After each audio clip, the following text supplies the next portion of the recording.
Mia's apartment smelled like lavender and takeout Chinese food, a comforting combination that was the complete opposite of the toxic, gardenia-scented battlefield I had just fled.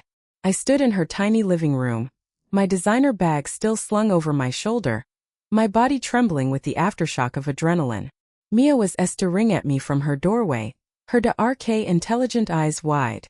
She was in her pajamas, her curly hair a wild mess, and she held a half-eaten zerton of lo mein in one hand. Eva? What the hell happened? You look like you've seen a ghost. She set the food down and rushed over to me, pulling me into a tight, fierce hug. The warm touch of her, the genuine concern, was almost enough to break the dam of composure I was desperately clinging to. But I held it together. I had to. I'm okay, I said, my voice muffled against her shoulder. I'm actually, for the first time in a long time, more than okay. She pulled back, her expression skeptical.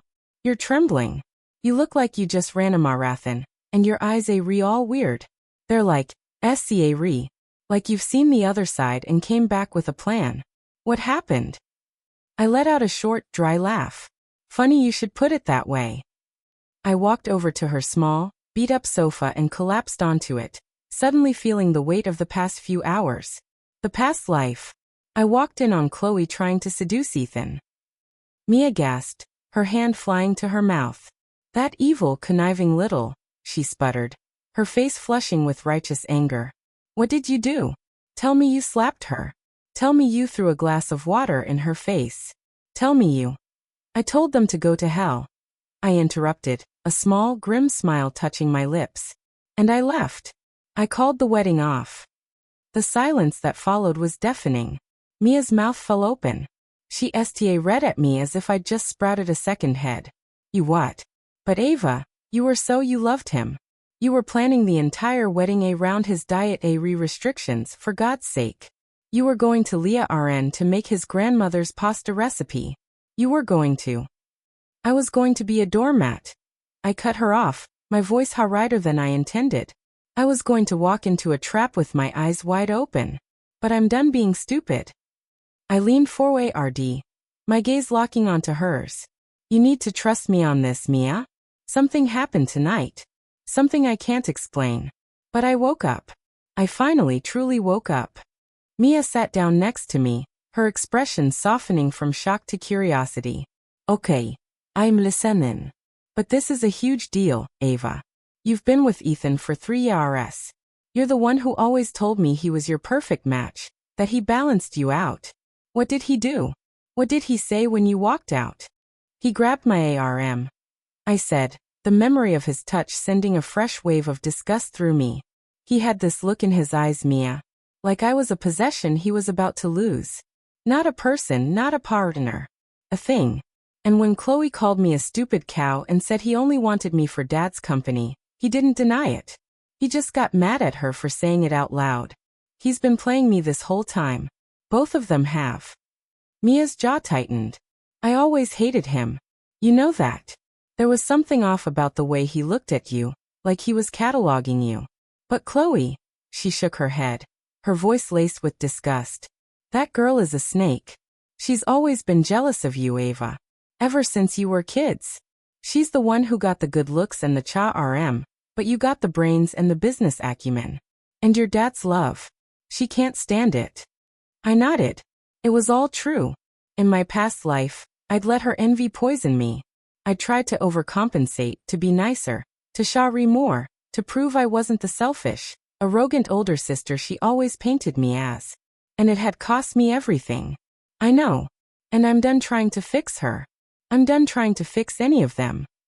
I took a deep breath, the next words tasting like steel on my tongue.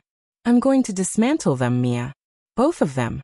I'm going to take back my father's company, and I'm going to watch them burn. Mia blinked, clear RLY taken aback by the venom in my voice. Wow. Okay. That's a new look for you. I like it, but I'm a little red of it too. What's your plan? I pulled out my laptop, the familiar weight of it grounding me. Ethan has been siphoning money from the company into offshore accounts for the past 2 years. He and Chloe set up a series of fake vendors and dummy corporations. In 6 months, the company is going to be drowning in debt, and they'll blame it on my dad's bad investments, on my incompetence, since I took over as interim CEO. They'll come swooping in like saviors, buy it out from under me for pennies on the dollar, and leave me with nothing. I paused, my eyes scanning the RK screen. But I'm getting there first. I have the access codes. I know the account numbers. And I'm going to expose every single transaction. How do you know all of this? Mia asked, her voice soft, almost awestruck. You've been living with him for 2 years. You've been talking about future plans, not forensic accounting. I met her eyes, and a flicker of something to RK and knowing passed between us. Let's just say I had a long, very vivid dream where I saw exactly how it plays out. And I'm not going to let the nightmare become reality. It was a half-truth, a plausible explanation I knew she'd accept. In a world of cold hard facts, a vision was just a bad dream, and I'd let her believe that's what it was. A very, very bad dream. Mia didn't push. She just nodded, her loyal heart trusting my new, ruthless instincts. Okay. So what's step 1? Step 1, I said, my fingers already flying across the keyboard, pulling up encrypted files and spreadsheets, is to make sure they can't access the main accounts. I'm going to lock them out. I'm going to put the company into a holding pattern while I gather the evidence. Then, I'm going to go to the BOA-RD, I'm going to go to the police, and I'm going to have them both arrested for embezzlement. I could picture Chloe's perfect face contorting with rage as the cuffs clicked around her wrists. The image was delicious. I worked tirelessly downloading files, taking screenshots, building an airtight case. Mia made coffee, then ordered more food. She didn't ask questions. She just became my co-conspirator. She was the only person in the world I trusted. Around 3 in the morning, I found the key evidence. A series of encrypted emails between Ethan and Chloe, detailing a plan to use the fake vendors to funnel money out. They were beautifully incriminating. In my past life, I'd seen these emails only at the very end, after I'd already been ruined, long after the money was gone and the paper trail was cold. Now they were fresh. They were fresh, and they were mine. I took a picture of the screen with my phone, a physical copy to have as a backup. Gotcha. I whispered. Mia leaned over my shoulder, whistling low. That's criminal. That's like federal prison criminal. They know, I said, my voice flat. They just don't think anyone smart enough to find it. They underestimated me. That was their first mistake. Their last mistake. That night, I slept on Mia's couch, curled up under a fuzzy blanket, the smell of lavender and the phantom taste of victory on my lips. My phone buzzed relentlessly through the night. Missed calls from Ethan. Text after text from Chloe. A staggering mix of feigned innocence and vicious accusations.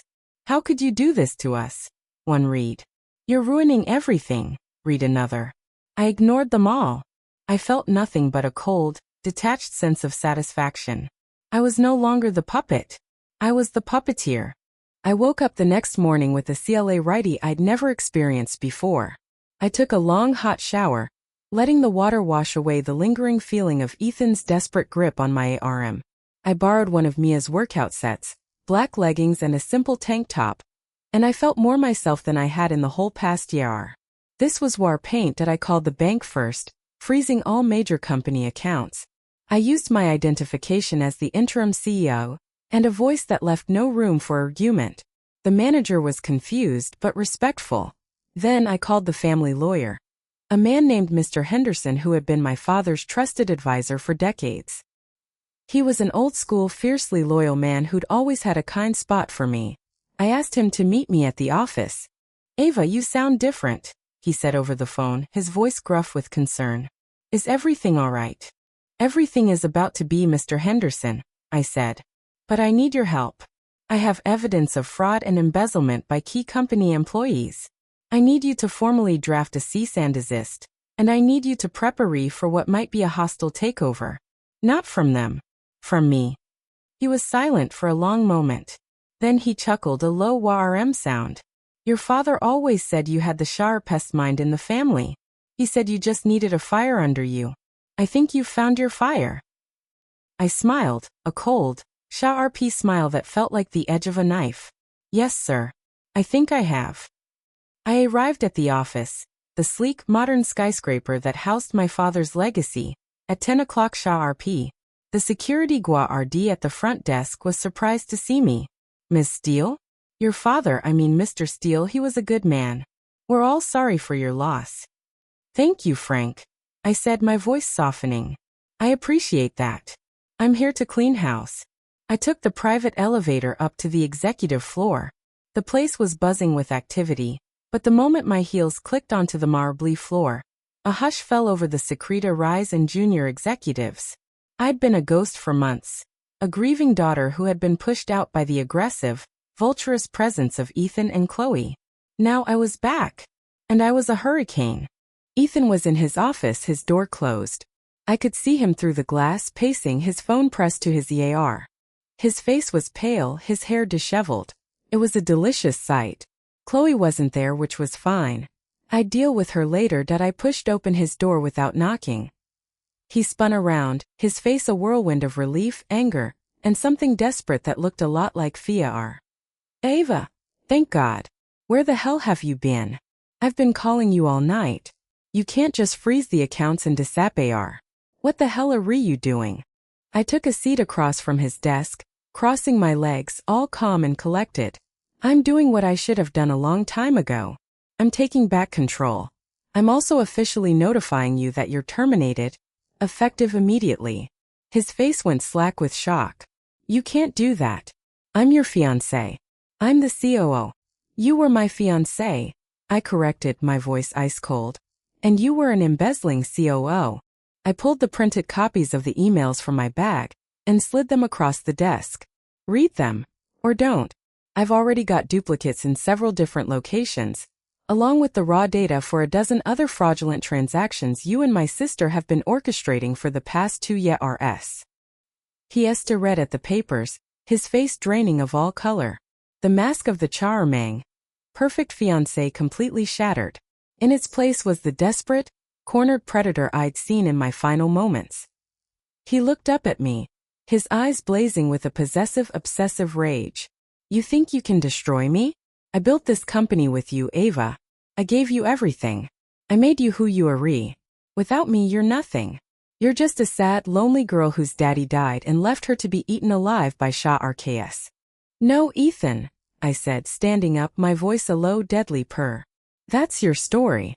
That's the lie you told yourself so you could manipulate me.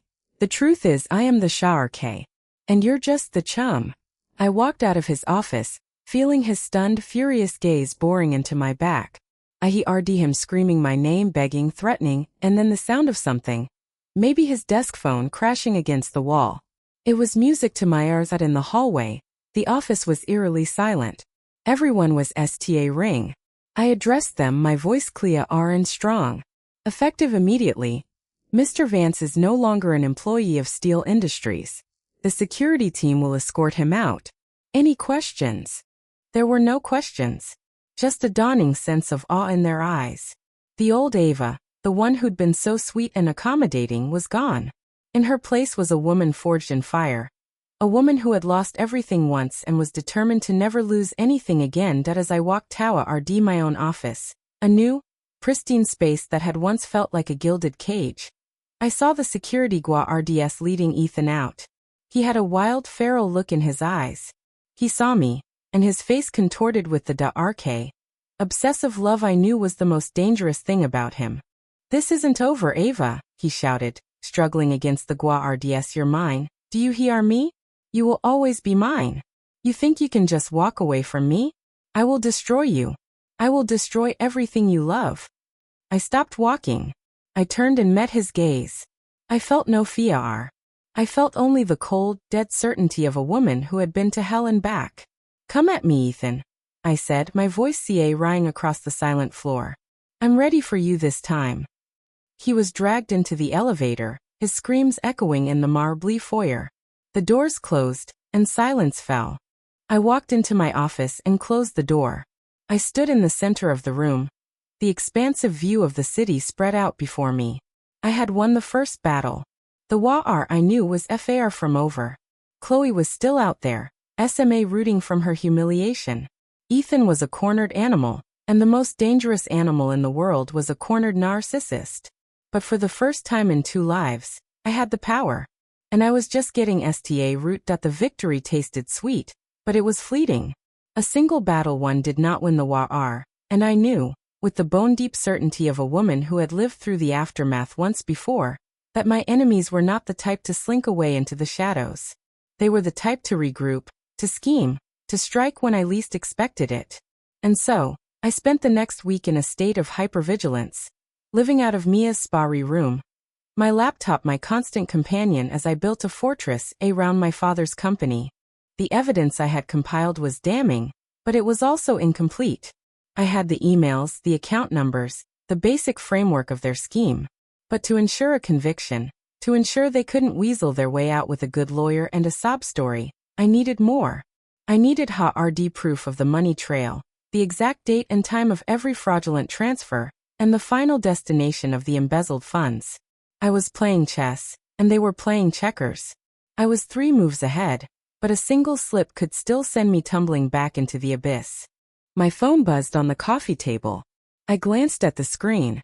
It was a number I didn't recognize, but it had a local array code. I picked it up, my thumb hovering over the answer button.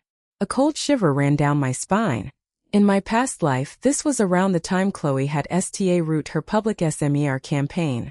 She'd called the local gossip blogs, the business journals, even a few of my dad's old friends, painting me as a hysterical, jealous woman who had ruined her own wedding and was now lashing out at the innocent people who loved her. Ava Steele, I answered, my voice clipped and professional. Eva Derling. It's Aunt Mayar Durrett. The voice on the other end was syrupy sweet, dripping with false concern. Aunt Mayar Durrett was my father's younger sister, a woman who had always viewed Chloe as the granddaughter she'd never had.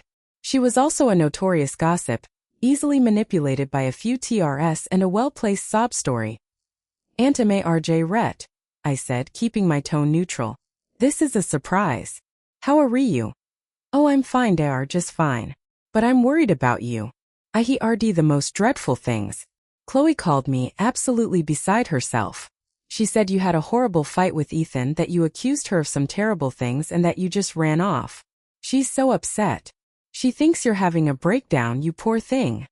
I bit back the sharp, bitter retort that rose to my lips. I knew this game. Chloe was establishing the narrative, setting the stage so that when I brought my accusations to the BOA RD, they'd see me as the unstable, unreliable one. I'm perfectly fine. Aunt ma RGRet. I'm not having a breakdown. I'm uncovering a fraud. Chloe and Ethan have been embezzling from the company. I have the evidence. I've already had Ethan removed from his position. There was a sharp, surprised silence on the other end. Well, I never, Aunt Mayar sputtered. Such wild accusations, Ava. Chloe is your sister. She loves you. And Ethan, he was so devoted to you. I saw the way he looked at you. Are you sure you're not just letting your grief get the better of you? It's only been a few months since your father passed. These things can be so overwhelming. I'm sure, I said, my voice hardening. I'm absolutely 100% sure. And I have the documents to prove it. So if Chloe calls you again, you can tell her that I'm not playing her little games anymore. She should be worrying about her own future, not mine. I hung up before she could reply. The conversation had left a sour taste in my mouth. It was a warning. Chloe was already mobilizing her forces. The family, the old friends, the BOA RD members she'd met over the years. She was a social butterfly, and her wings were coated in poison. Mia walked into the living room, a freshly brewed cup of coffee in her hand. She saw my face and frowned. Who was that? You look like you just swallowed a lemon. My Aunt Mayar Durrett, I said, taking the coffee from her gratefully. Chloe's already got her in her pocket. I've got to act fast. I'm meeting with the BOA RD tomorrow to present my findings. But I need to make sure there are no loose ends. If she gets to them first, if she can spin it as a sisterly misunderstanding, they might hesitate to act. Then we make sure she can't, Mia said, sitting down next to me. What do you need? I pulled up a new file on my laptop. I need to track the final destination of the funds. I have the dummy accounts they used to move the money out, but the trail goes cold after that. Ethan is SMA Rooter, than I gave him credit for. He routed the money through a series of shell companies, each one designed to obscure the final beneficiary. But there's always a way in. There's always a leak. I spent the next 4 hours sifting through financial documents, cross-referencing account numbers, and tracing digital breadcrumbs. My eyes burned from staring at the screen, but I couldn't stop. The final piece of the puzzle was just out of reach, a flicker of light at the end of a very dark tunnel. It was Mia who found it. She was looking over my shoulder, a quiet observer, when she pointed at a string of numbers on the screen. Wait, go back. That account number. Look at the first 4 digits. It matches the date of your parents' anniversary. I frowned, scrolling back. She was right. The shell company's account number had been cleverly disguised, but the embedded date was unmistakable. I had seen that same number in my father's personal files, tucked away in a private safe he had kept in his study, a safe I had only discovered after he died. It was a sentimental number, a birthday or an anniversary, the kind of thing a man like my father would use as a password. Is that significant? Mia asked. It's his personal account, I said, my mind racing. That's the account he used for private investments, the one he kept separate from the company. Ethan knew about it. He knew the password. He's been using it as a final holding pen for the embezzled funds.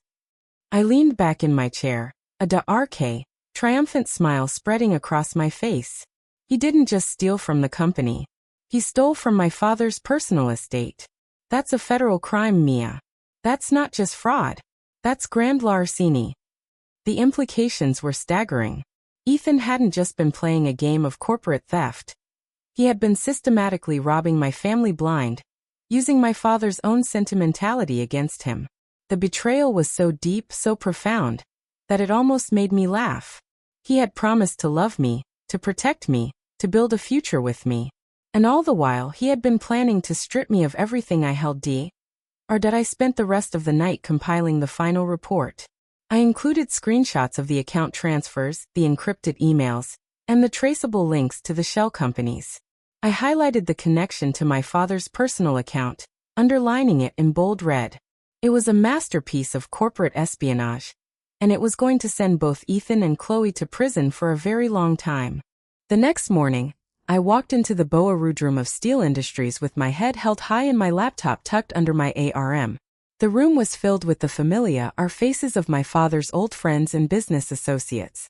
They were all men mostly, with the exception of one woman, a sharp-eyed attorney named Patricia who had been my father's legal advisor for over a decade. She had always been fair to me, but she was also fiercely loyal to the company's bottom line. I knew I had to convince her first. The rest would follow. Ava, my dear, said Mr. H.A. Risen, the oldest member of the Boa RD, his voice gruff but kind. We were all so sorry to hear about the engagement. Is everything all right? We heard some rather disturbing rumors. Something about a family dispute. I placed my laptop on the table and opened it, the screen facing the assembled Boa RD members. Everything is not all right, Mr. H.A. Risen. But it will be soon. I have discovered a conspiracy within the company, a network of fraud and embezzlement that has been draining our resources for the past 2 years. The culprits are Ethan Vance and my sister, Chloe Steele. A murmur rippled through the room. I saw Patricia's eyes narrow, her lawyer's instincts already at work. That's a serious accusation, Ava, she said. Do you have proof? I have more than proof, I said, turning my laptop around so they could all see the screen. I have a full financial audit, a series of encrypted emails detailing the conspiracy, and a direct link to a personal account belonging to my late father, which has been used to launder the stolen funds. I have compiled everything into a presentation. I ask that you watch it in its entirety before making any judgments. I clicked the play button. The presentation was a meticulously crafted piece of evidence, combining financial data with visual aids. It walked the Boa RD through the entire scheme, from the creation of the dummy vendors to the final transfer of funds into my father's personal account. I had even included a timeline, showing how the embezzlement had escalated over the past 2 years, culminating in a massive transfer that had occurred just 3 days before my wedding date. When the presentation ended, the room was silent. The Boa RD members looked at each other, their expressions a mixture of shock and outrage. Patricia was the first to speak. This is damning evidence, Ava. If it's all legitimate, it's more than enough to warrant a full investigation. But how did you come by this information? These are highly secure files. They would have required access to the company's central database. I met her gaze, my own steady and unwavering. I am the interim CEO, Patricia. I have the authority to access any company file I deem necessary. I sta root looking into the accounts when I noticed a series of irregularities in the quarterly reports. The more I dug, the more I found. Ethan was good, but he wasn't good enough. He made mistakes. He trusted my sister. And he underestimated me. It was a lie partly. I hadn't noticed any irregularities in the quarterly reports. I had known exactly where to look because I had seen it all before. But they didn't need to know that. They just needed to trust me. Patricia nodded slowly. I'll need to verify some of this data myself, but I'm inclined to believe you, Ava. You've always been a woman of integrity, and your father spoke highly of your business acumen. I'm appalled that this has been happening under our noses. Ethan Vance is a master manipulator. He had us all fooled. We all were fooled, I said, my voice softening. He fooled me too. He was my fiancé. I trusted him with my life. But I won't let him destroy my father's legacy. I won't let him destroy this company. I'm asking for your support in taking legal action against both Ethan and Chloe. I want to recover the stolen funds, and I want to see them held accountable for their crimes. Mr. H.A. Risen slammed his fist on the table, his face red with anger. By God, we'll do more than that. We'll see them rot in prison for this. Emma, call the police. I want them arrested today. And I want a full press release issued. The world needs to know what these vipers did to this family. The board erupted into a flurry of activity. Phones were dialed, documents were signed, and plans were set in motion. I sat back in my chair, a wave of exhaustion washing over me. I had done it. I had won. The board was on my side, and the wheels of justice were turning. But even as the room buzzed with the excitement of impending retribution, a cold knot formed in my stomach. Chloe was not in the room. She had not been arrested yet. She was still out there, and she was the wild KRD, the one I could never fully predict. In my past life, she had been the architect of my destruction, but she had always worked in the shadows, using Ethan as her shield. Now that her shield was gone, what would she do? My phone buzzed. It was a text from an unknown number. I opened it, my heart pounding. You think you've won. Ava, you think the board will save you? I know everything. I know about the hospital. I know you were there dying. I know you're not the same person you used to be. But neither am I. You're not the only one who can play this game. See you soon, sis. The text was chilling. It was a confession and a threat, all rolled into one. My blood ran cold. How could Chloe know about the hospital? How could she know about my past life? It was impossible. I had never told anyone. Not even Mia. Was it a bluff? A calculated guess designed to unnerve me? I read at the screen, my mind racing. The triumphant feeling of victory evaporated, replaced by a creeping sense of dread. The war was far from over.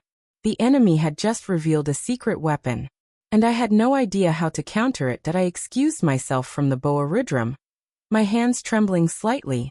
I walked to the private bathroom down the hall, and locked the door behind me. I leaned over the sink, gripping the porcelain edge as I tried to steady my breathing. The reflection in the mirror read back at me. The same face, the same eyes, but a different soul. A soul that had been to hell and back. Chloe was out there, and she was more dangerous than ever. She wasn't just a manipulative brat anymore. She was something else. Something I didn't understand. I splashed cold water on my face and took a deep breath. I couldn't let her get to me. I couldn't let her win. I had come too far, sacrificed too much. That I dialed Mia's number. Change of plans, I said, my voice hoarse. Chloe is on the warpath. I think she knows something. I think she knows more than she should. I need you to help me figure out how. And I need you to be careful. If she's coming for me, she's coming for you too. Ava, what's going on? Your SCA ring me. I don't have time to explain. Just trust me. Lock your doors. Don't answer any calls from unknown numbers. I'll explain everything when I see you tonight. I hung up, my grip tightening on the phone. I had thought I was the only one with a secret. But Chloe had secrets too. And I had a sinking feeling that she was about to use them to destroy me all over again.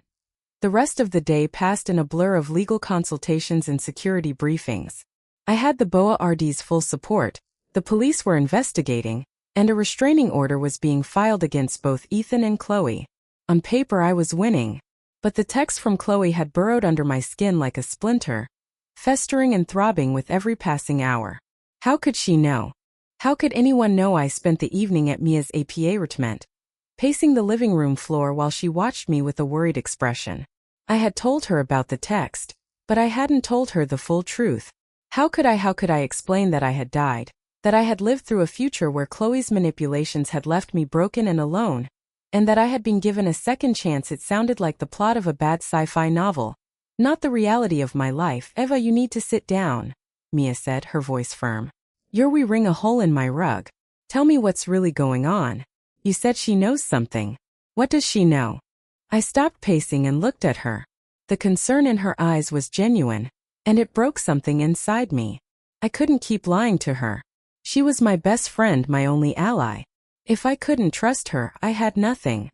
Something happened to me, Mia. Something I can't explain. The night I walked out on Ethan, I woke up from a nightmare. But it wasn't a nightmare. It was a memory. She blinked, clear ROI confused. A memory of what? Of the future, I said, the words tasting strange on my tongue. I lived through the next 2 years, Mia. I saw everything. Chloe and Ethan destroyed me. They took the company, they took my reputation, they took everything. I ended up in a hospital bed alone, dying. And then I woke up. I woke up on the floor of my apartment and I was back. I was back at the beginning with a chance to change everything. Mia read at me, her mouth slightly open. I could see the HARS turning in her head, the struggle to process what I was saying.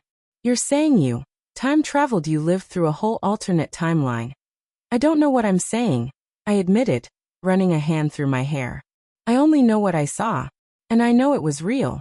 It was too detailed, too painful to be a dream. And Chloe's text, she mentioned the hospital. She mentioned me dying. How could she know that if it didn't happen? How could she know unless she experienced it too?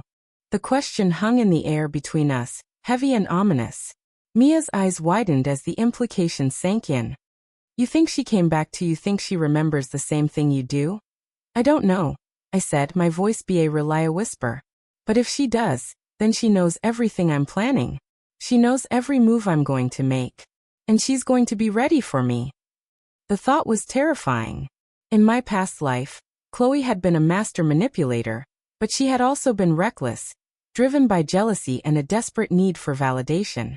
She hadn't been refull, she had made mistakes. But if she remembered those mistakes, if she had the same foreknowledge I did, she would be infinitely more dangerous. She would know exactly how to evade my traps and set her own. I spent the next few hours trying to piece together a new strategy. I couldn't rely on the same evidence I had used in my past life. If Chloe remembered it, she would have already destroyed or altered it. I needed to find new angles, new vulnerabilities. I needed to think like her. The first crack in her armor came from an unexpected source. Mia, who had been scrolling through her phone, suddenly sat up straight. Ava, look at this. Chloe just posted a video on her social media. It's about you. I grabbed the phone from her hand. The video was a live stream, Chloe's face filling the screen. She was sitting in what looked like a hotel room. Her hair perfectly styled, her makeup immaculate. She looked composed, almost serene, but there was a wildness in her eyes that made my blood run cold.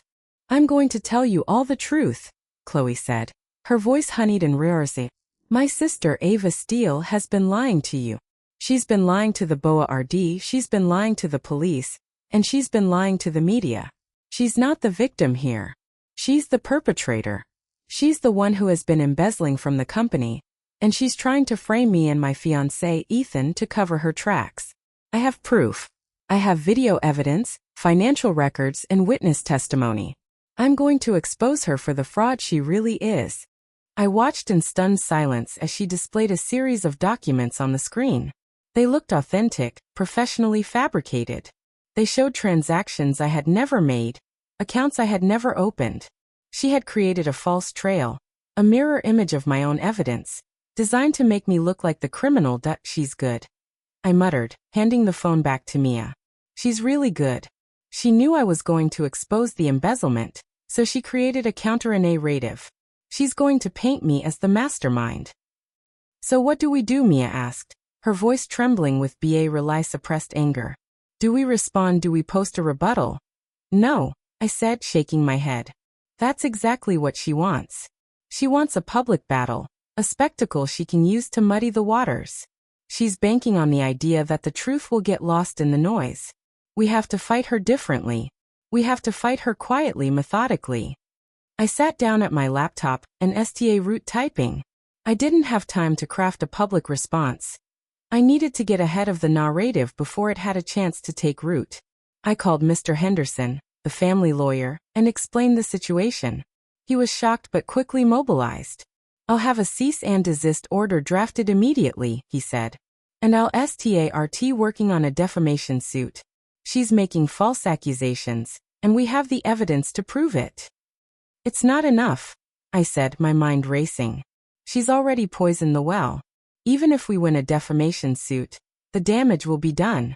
People will remember the accusations. They'll remember the doubt. I need to discredit her more directly. I thought back to my past life, searching for any weakness I had overlooked.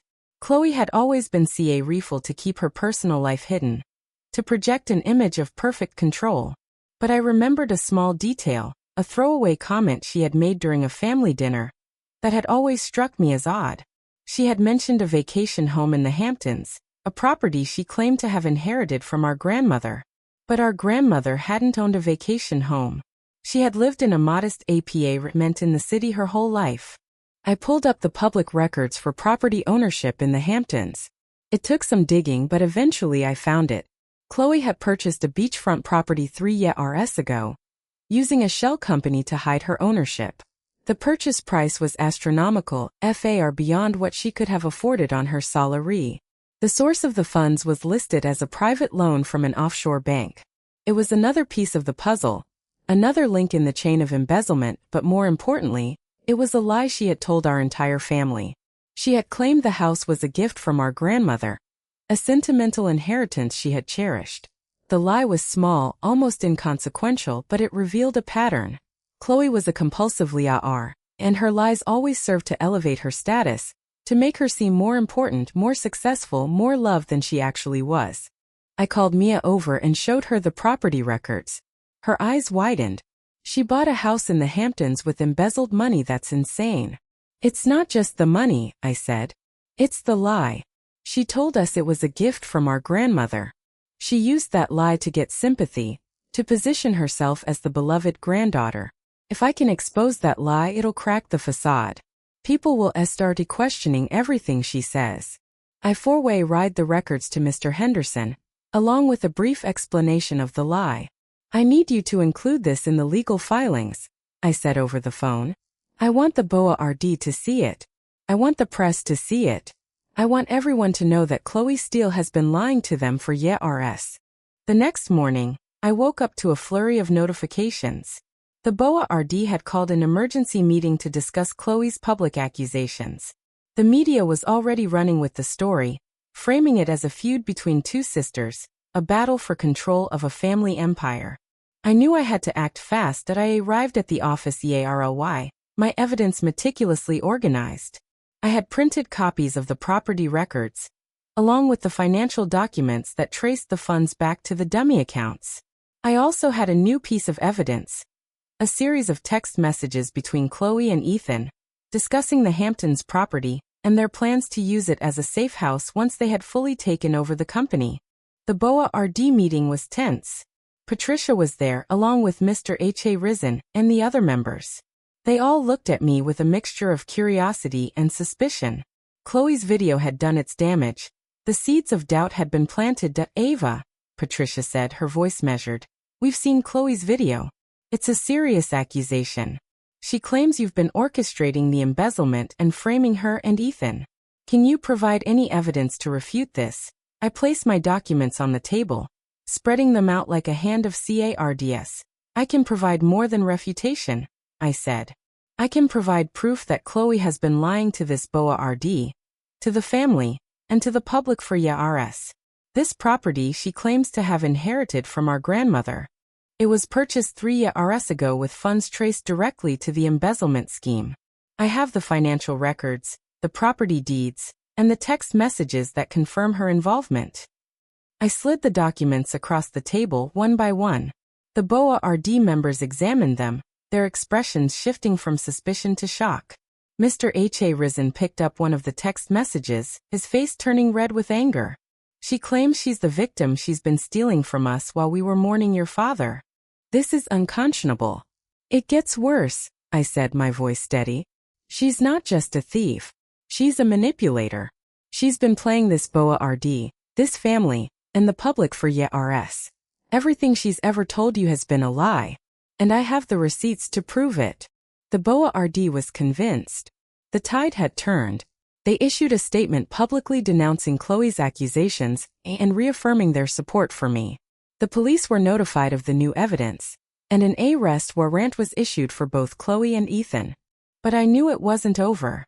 Chloe was cornered, and cornered animals were the most dangerous. I went home that night, exhausted but triumphant, ready to finally put the nightmare behind me. That's when I saw her. She was standing outside Mia's apartment building, waiting for me. Her face was pale, her eyes red-rimmed, but there was a smile on her lips. It was a cold, calculating smile, the smile of someone who had nothing left to lose. Hello, sister, she said, her voice dripping with false sweetness. I was hoping we could talk. Alone. I felt a chill run down my spine. She knew. She knew everything, and she was here to finish what she had root. I stepped out of my car, my heart pounding, and met her gaze. What do you want, Chloe? I want to make a deal, she said, stepping closer. You have the evidence. You have the Boa RD support. You've won the battle. But the war isn't over, Ava. And if you think I'm going to let you destroy me without a fight, you're more naive than I thought. I didn't back down. I couldn't. I'm not making a deal with you. You're going to prison, Chloe. You and Ethan both. There's nothing you can offer me that I want. She laughed, a cold, hollow sound. You're wrong. I have something you want. Something you need. I know what happened to you, Ava. I know you died. I know you came back. And I know why you came back. You came back to stop me. But you can't, Ava. You can't stop what's already been set in motion. And if you try, you'll end up right back where you root. Alone, broken, and forgotten. Her words hit me like a physical blow. She knew. She really knew. And in that moment I realized the full extent of the horror. She didn't just remember the past life. She had orchestrated it. She had been the mastermind all along. And she was ready to do it all over again. I stood frozen on the sidewalk, the cold night air biting at my skin, but I couldn't feel it. All I could feel was the cold, crushing weight of her words, settling into my bones like frost. She knew. She knew everything. And the worst part was the look in her eyes, not the smug, triumphant glint I had expected, but something darker, something ancient and weary, as if she had been carrying this secret for far longer than I had. You're lying, I said, my voice steadier than I felt. You're trying to rattle me. It's the only move you have left. Chloe tilted her head, a pitying smile curving her lips. Am I, Ava? Because I remember everything. I remember the hospital room. I remember the machines beeping, the smell of antiseptic, the way your skin looked so pale and waxy. I remember the doctor telling Ethan there was nothing more they could do. And I remember the look on his face when he held your hand and told you he loved you. He told you he would never let you go. And then he let you die. The words were a knife twisting in my gut. I had tried to suppress those memories, to bury them under the weight of my new mission. But she was dredging them up, forcing me to relive the most painful moments of my past life. How could she know the details? How could she know about Ethan's last words to me? I had never told anyone. I had never even whispered them to myself. How do you know that? I asked, my voice Relia whispered. Because I was there, she said, her voice dropping to a conspiratorial hush. I was in the room, Ava. I watched you die. And then I watched you come back. I saw the moment your eyes opened. The moment you woke up on the floor of your apartment, gasping for air like a fish out of water. I was there. I have always been there. A cold, creeping horror spread through me. It wasn't possible. She couldn't have been there. The hospital room had been private. A secure wing reserved for family only. Ethan had been the only one allowed in. But as I looked into her eyes, I saw the truth reflected back at me. She wasn't lying. She had been there, watching, waiting, orchestrating the entire nightmare from the shadows. Why, I asked, my voice cracking. Why would you do this? We're sisters. We grew up together. We shared a room, a bathroom, a life. What did I ever do to you to deserve this? Chloe laughed, a hollow, bitter sound. You existed, Ava. That's what you did. You existed, and you were perfect. The perfect daughter, the perfect student, the perfect businesswoman. Daddy's little princess, the heir to his empire.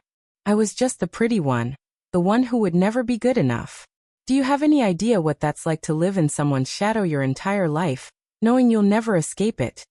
Then why didn't you just walk away? I demanded, my anger rising to meet my fear. Why didn't you build your own life, your own legacy? Why did you have to destroy mine? Because I couldn't, she said, her voice suddenly raw, vulnerable. Because I wanted what you had. I wanted the love, the respect, the power. And I wanted to see you fall. I wanted to see you suffer the way I suffered. So I took it from you. I took everything. And I would do it again. In a heartbeat. The admission was chilling. There was no remorse in her voice, no hint of regret. She was proud of what she had done. She had spent years plotting my downfall, and she had succeeded once. She would succeed again if I gave her the chance. I took a step toward her, my hands clenched into fists at my sides. You're wrong, Chloe. You think you know everything, but you don't. You think you won in the past life, but you didn't. You think you destroyed me, but you only made me stronger. You think you can do it all over again, but you can't. Because I'm not the same person I was. I'm not afraid of you anymore. She smirked, but I saw the flicker of uncertainty in her eyes. You should be. I know your secrets, Ava. I know about the evidence you've been gathering. I know about the property records, the text messages, the financial documents. I know all of it. And I've already planned for it. You think the BOA RD is on your side. You think the police will arrest me. I have a contingency plan for every move you make. You think you do, I said, stepping closer. But you're wrong. You've been so focused on me, so obsessed with destroying me, that you forgot about the one thing that could actually bring you down. The one person you never accounted for. She frowned, her confidence wavering. Who, yourself? I said. You've always been your own worst enemy, Chloe. You're so consumed by jealousy and resentment that you can't see the holes in your own plans. You've been so busy building lies that you forgot to cover your tracks. You've been so busy trying to destroy me that you destroyed yourself. I pulled out my phone and showed her the screen. It was a recording of our entire conversation. Her face went pale, her eyes widening with shock and fury. You recorded me, every word, I said, my voice cold. I knew you'd come for me. I knew you'd try to rattle me, to throw me off balance. So I was ready. I've been ready for you this whole time. It was a bluff, entirely. I hadn't known she would show up tonight. But I had been recording conversations for the past week, building a library of evidence that could be used against her if needed. It was a precaution, a last line of defense. And now it was the weapon that would finally bring her down. She lunged at me, her face contorted with rage. I stepped back, my heart pounding, but I didn't run. I stood my ground, watching her fall apart in front of me. You think this is over, Ava? She screamed, her voice cracking. You think a recording is going to stop me? I will never stop. I will never give up. I will destroy you if it's the last thing I do. I know, I said, my voice calm. And that's exactly why you'll lose. Because you can't let go. You can't move on. You're trapped in the past, in the bitterness and the resentment. But I'm not. I've moved on. I'm free. The police arrived moments later, responding to the call I had placed before I left Mia's apartment. They had been waiting in EARBY, ready to intervene if necessary. They surrounded Chloe, reading her rights as she screamed and struggled. I watched her being led away, her eyes still blazing with hatred, and I felt a strange, hollow sense of relief that it was over. She was gone. The nightmare was finally over. But as the police car drove away, I felt the weight of everything that had happened settle on my shoulders. I had won, but the victory felt hollow. I had lost so much: my father, my trust, my innocence. I had been forced to become someone I didn't recognize, someone cold and calculating. And I wasn't sure if I could ever go back to being the person I used to be. Mia came running out of the apartment building, her face pale with worry. "Ava, are you okay?" I saw the police. "What happened?" "I'm okay," I said, my voice trembling. I'm okay. "It's over. She's gone." Mia pulled me into a tight hug, and I let myself cry. I cried for my father, for the years I had lost, for the version of myself that had died in that hospital room. I cried for the sister I had once loved, the sister who had been twisted by jealousy and hatred into something unrecognizable. I cried for the future I had almost lost, the future I had fought so hard to reclaim. But as I stood there, wrapped in Mia's arms, I felt something else. A flicker of hope, a glimmer of light in the darkness. I had survived. I had fought back. And I had won. It wasn't the victory I had imagined, but it was mine. And I would carry it with me. A reminder of how far I had come. That the next few weeks were a blur of legal proceedings and media coverage. Chloe and Ethan were both arrested and charged with multiple counts of fraud, embezzlement, and conspiracy. The evidence I had gathered was more than enough to secure convictions. They were sentenced to long prison terms. And the stolen funds were recovered and returned to the company. I was reinstated as the permanent CEO of Steel Industries, and I worked tirelessly to rebuild what had been damaged. I hired new executives, implemented stricter financial controls, and restored the company's reputation. It was hard work, but it was also healing. I was reclaiming my father's legacy piece by piece. But the most important work was the work I did on myself. I root seeing a therapist, someone who could help me process the trauma of what I had experienced. I talked about my father, about Chloe, about the guilt and the anger I had been carrying for so long. It wasn't easy, but it was necessary. I was learning to let go, to forgive myself for the things I couldn't control. I also root to rebuild my personal life. I reached out to old friends, reconnected with family members I had drifted away from. I even root dating again, tentatively, cautiously. It was strange, trying to open my heart to someone new after everything I had been through. But I was determined not to let Chloe's poison define the rest of my life. That one evening, a few months later, I was sitting in my office, looking out at the city skyline. The sun was setting, painting the sky in shades of gold and pink. It was beautiful, peaceful. For the first time in a long time, I felt at peace. Mia walked in, a bottle of champagne in her hand. "I thought we should celebrate," she said, grinning. The final verdict came through. They're both going away for a very long time. It's officially over. I smiled, taking the bottle from her. "It's over," I repeated, the words feeling strange on my tongue. "I can't believe it's really over." "It's over," she confirmed. "And you did it.